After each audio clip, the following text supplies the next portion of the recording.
Yeah. All right, I must know. What do you define as corny? Oh man. You see, people's definition of corny and my definition of corny are completely different. My definition of corny is when you tell jokes that just aren't funny, but you think they're funny. Okay. You know what I mean? Me and Yeah. my sister think my mom's corny because she is corny. She doesn't think she's corny, and my sister thinks I'm corny. Okay. I think I'm funny. Okay. I don't think my sister's corny. My sister's actually really funny. I'm Okay. sorry, but so when people were like, "Oh, Michael B. Jordan's corny," I was like, what does that even mean? What do you Yeah. mean by that? And then once I looked more into it, I was like, I didn't know that people use corny in that way. Yeah. Because the way that I've always understood corny as someone who thinks they're funny when they're not. Like my stepdad is super corny. Like he tells these jokes and he laughs, and me and my sister, we just look at each other like, yeah, it's not very funny. Okay. You know? So, but I guess there's another definition of corny, which is from what I've seen is that African American males that don't fit a certain stereotype. Right. You know what I mean? They're not the Pookies and the Ray Rays or whatever, you know? Right. They're just, or they're non-sports, you know what I mean? They're more focused on nerdy stuff. And I guess that's seen as corny. You know what I mean? Which I don't see that as corny. I think that's kind of weird that people see that as corny, but I don't know. How do you feel? Yeah, so, Or what do you know, think? I've called my share of people corny, man, and I don't call people that never like in a bullying sense. You know, I've had some mal or malicious stuff that I've seen play out. I'm like, that's corny, but Michael B does not fall underneath that category. What I define as corny, he may, but I don't believe so. What I define as corny is a sense of imposter syndrome. And imposter syndrome, as we all know, is basically you don't see yourself in the position that you're currently in because of what you once were. And so if you were once that kid who felt like that, you know, a little bit out of the loop, a little bit of an outcast, once you end up gaining this type of popularity, you still hold that mindset of you being the outcast and you're role playing as someone who's popular. Oh, okay. That's what I see as corny is an incongruency in your character, your beliefs, and your behavior. That's what I see as corny. And so in my personal life, I've had situations where I've approached people or approached someone who was acting funny compared to was not acting funny at all, acting exactly as I predicted them to, but they're doing something that has such predictable results. And it was in a way that they act like they're surprised about how the results turned out when it was just so it was so predictable, such predictable results, such, you know, as the best way to put it, something you know that's sure, predictable results, you do it and you act so baffled by it is another way I define someone as corny. I know another guy gets the term corny on him is Drake. Drake. Drake, you know, Drake gets that a lot, and he's massively successful. Yeah. As Michael B is massively successful. Though there are some things you see from afar, which is easy to do when you're underneath a magnifying glass. Some things you see as afar that people could ask, is your character in congruence with, you know, his belief system, or as he sees himself, is his outward character all in alignment with that? And so what I'm trying to get at is if you are the old term of corny, if you're corny or you like things that are different, just openly like them. Do that. Be that. Don't try to fight it. Don't try to resist it. Be who you are. Anytime you're being inauthentic is when I define someone that's corny. For sure. And that's the only time I define someone that's corny. Now let's get back to the point here. What do you define as corny? Michael B. Jordan has had his run-in with an interviewer that he knew back in school. As we discussed, Michael B. Jordan's he's about 6 or 7, he's about 6 years older than us or so. Back then, the things that he liked were kind of dragged. What are some of the things that he likes? Like anime. That's like his big thing. Mostly, I think he was really into Naruto and Bleach. Mostly Naruto, though. Okay. Yeah. Okay. Then probably Dragon Ball Z too, but that's like everybody.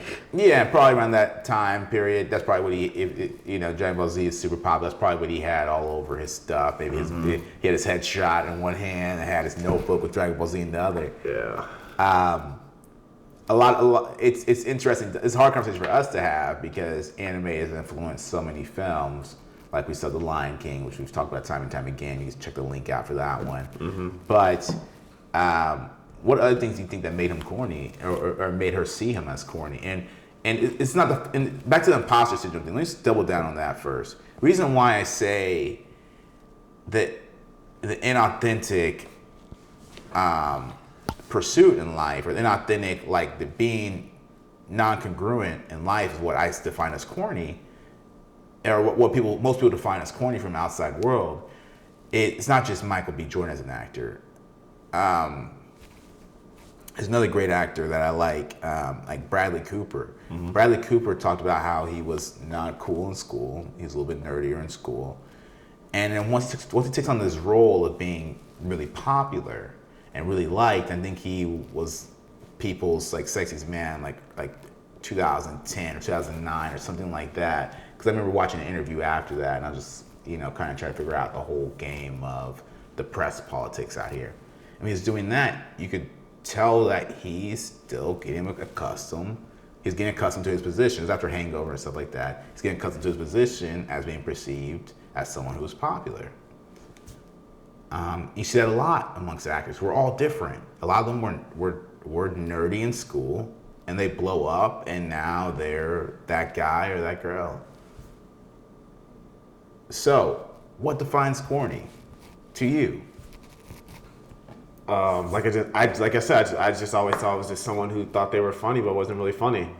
And I love that answer because it's just so like surface level. It's like, yeah. Like everything you just explained about your definition of corny, I was like, oh, okay, that's this, but that's your definition. That's what you grew. I think it depends on. I think corny probably has a lot of definitions, a lot of different meanings. So subjective. Yeah, I just subjective. It's just my mom always used it as a way to say that you're not really funny. You know what I mean? Yeah. Not like, oh, you're acting this way even though you're not this way, so that makes you corny. I get you. But you probably grew up around that. You know what I mean? Yeah. So like you probably heard the term used in that way. But no, that's just the way I defined it. So when she called him when she called him corny, and by the way, I did confirm she did call him corny on another podcast. So I went back and confirmed that was her, that same interviewer who said, yeah, he was corny in high school. We made fun of him because he used to carry his headshots everywhere. So that she was the second one to say it. Yeah, but I thought that was like another chick, but that was her. Yeah. So they're in a podcast conversation. One woman initiated the conversation about him being corny. Yeah.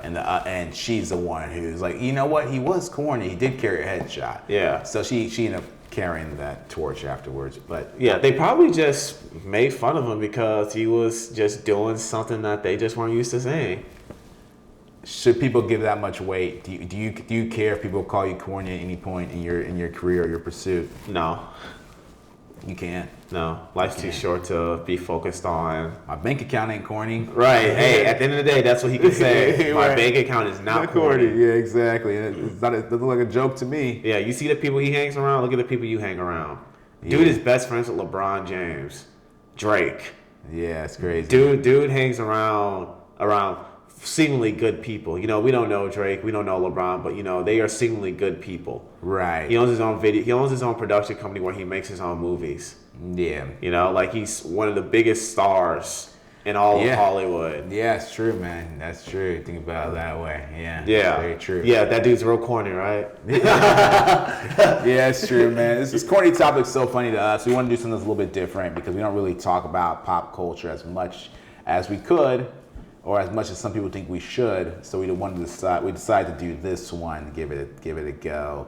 Truth is, everybody's. I like the way that on the Breakfast Club, Charlamagne and DJ Envy talk about this. Everybody's corny to somebody, right? One person thinks Russell Wilson's corny.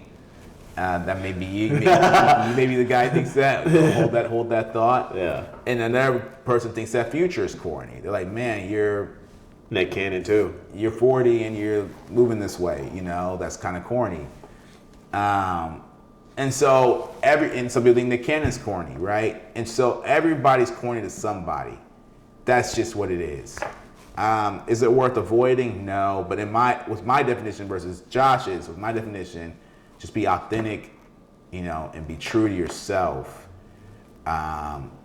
If you get caught up in a situation and you're doing something that's malice or something that's against the character, or should be the character of society, and you're doing these things that have very predictable results, and you get caught up in that stuff, just admit it.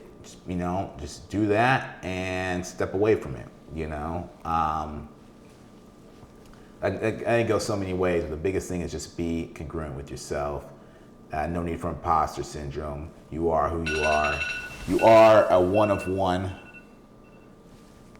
Be congruent with yourself. No need for imposter syndrome. Be congruent with yourself. No need for imposter syndrome. You are a one of one. And go out there, man, and be corny.